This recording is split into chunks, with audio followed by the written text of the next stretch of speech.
Imagine, you're venturing through the Himalayan mountains, journeying tropical jungles, exploring the African savanna, investigating South American grasslands, or wandering the Southeast Asian deltas. The World Wildlife Fund, WWF, with the help of One Big Robot developers, created the Free Rivers app. This allows students to venture these different habitats, discovering the effects of the water cycle, man-made dams, and free-flowing rivers on the environment through an augmented reality AR platform. The app is available through the App Store and Google Play for compatibility on multiple devices. The narrator takes you through the story of free-flowing rivers, starting with the emergence by the water cycle, reviewing the concepts of evaporation, condensation, and precipitation. It goes on to explain the effects of human-made dams and their effects on the environment, people, and animals who live in those vicinities. Free Rivers has some main components which should be noted.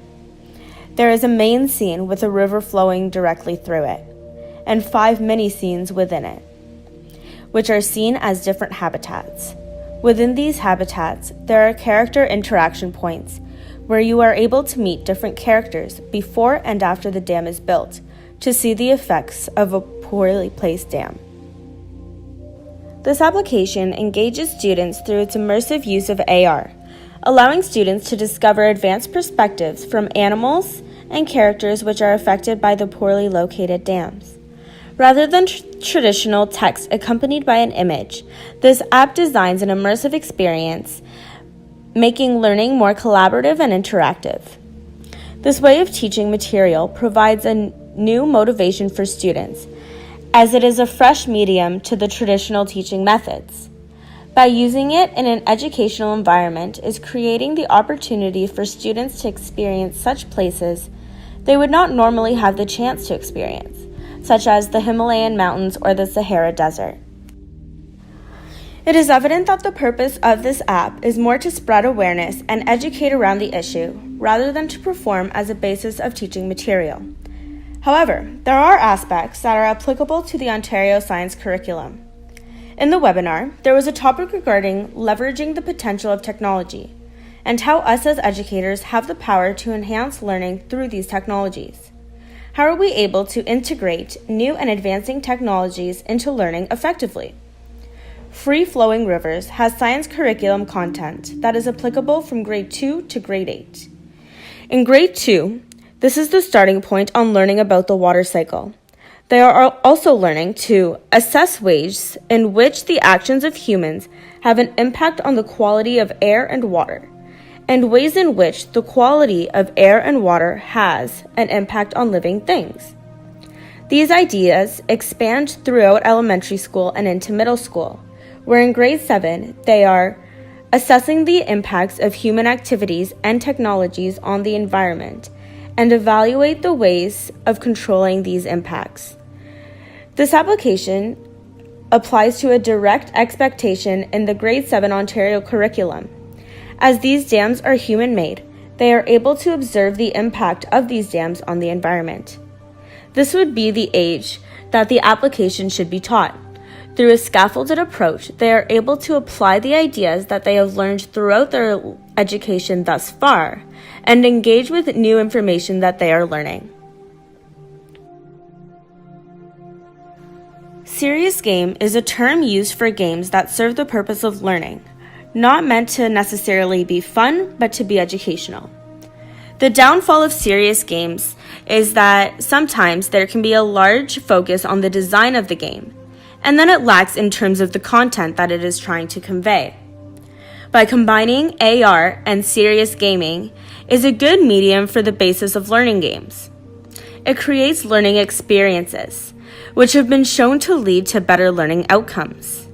Making sure that there is a balance of design and actual material components is important when the intention of the app is for educational purposes. This application does a mediocre job at applying content to its AR platform. However, much more can be done in terms of information to make that learning outcomes more effective. For this app to be beneficial for a wider range audience, would be to break up the narrative story based on the requirements that are expected at each grade level. This would allow for a more scaffolded learning approach to the content, and the student will be able to review the material to ensure mastery before entering the next part of the story. Having students be able to interact more with the material through mini quizzes throughout to ensure that they are retaining the information that they are being taught. In terms of AR applications, this particular one is more of a simulation rather than a game. The concept of interaction is one that is generally discussed when dealing with AR. By integrating a virtual world that is a simulation of reality, learners show to have an increase in motivation and interaction with the material. Using basic methods of interaction, there are points in the simulation where you get to press where the dams are going to go, or make it rain. But that is the extent of the manipulation of the actual game. Research has shown that by manipulating different aspects of AR games, that there is an increase in understanding of cause and effect concepts. This app is intended to tell the story of free-flowing rivers. However, there is not too much room for exploratory learning. To make this game more engaging, instead of it being a simulation, making it more interactive by being able to explore each habitat, or engage with some of the characters on a deeper level to see other aspects of the impact of the dam. Going back to our idea of leveraging the potential of technology, this concept could lead to a more collaborative approach in the classroom. For example, teachers would be able to assign different components to different groups, and they would be able to become the experts of that habitat, where they express the effects of these dams on their surroundings. This would give the opportunity for students to share their knowledge as well as collaborate with their peers. Another limitation that was posed is the effectiveness of the app if it is only available on small handheld devices or tablets. To be able to implement such an application for teaching within schools, the assumption would have to be made that each student has a compatible device. While in this day and age, many students starting middle school have their own mobile phones. If they do not, making sure that the school has devices that can be used with this application should also be considered. Hypothetically, if every student has access to some sort of compatible device, whether it be an iPad or an Android tablet, this method of teaching, especially with this application, is fairly inexpensive. AR in the field of education is a recent addition, as the technology itself is quite new. The studies that are available now are on the implementation and results of AR in the classroom, answering questions of its effectiveness and strategies on the integration into learning. Most teachers that have participated in such studies notice an increase in information retention and an increase in interest in the material.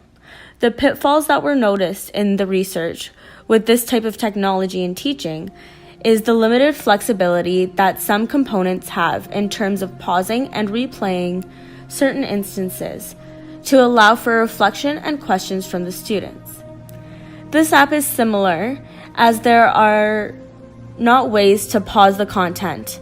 However, after each interactive component, there is a pause until you hit the next one, which would allow for questions and comments at this point in time. The content in the Free Rivers application is considered to be a socio-scientific issue. A study by Chang et al. Observed a close alignment of pedagogical goals of socio-scientific issue learning and technological affordances of mobile AR to focus on real-world issues and physical environments, meanwhile promoting science literacy. When analyzing this application, one of the first things that came to mind was not about teaching the material in the curriculum, but how it would be a great tool to teach students empathy. Within this study, they found evidence that the changes in attitudes of the SSI because of the AR support the need for students to consider affective, moral, and ethic aspects, which this application achieves.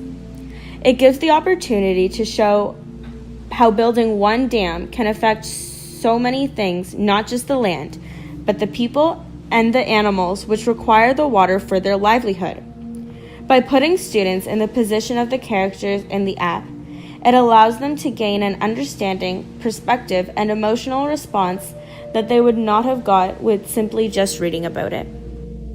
Overall, the Free Flowing Rivers application, created by the World Wildlife Fund, has created an AR medium to increase the education around the implications of man-made dams on the environment, humans, and animals. This platform allows students to gain perspectives from different characters within the games, as well as learning about important socio-scientific issues, with an engaging learning environment that leverages the potential of technology.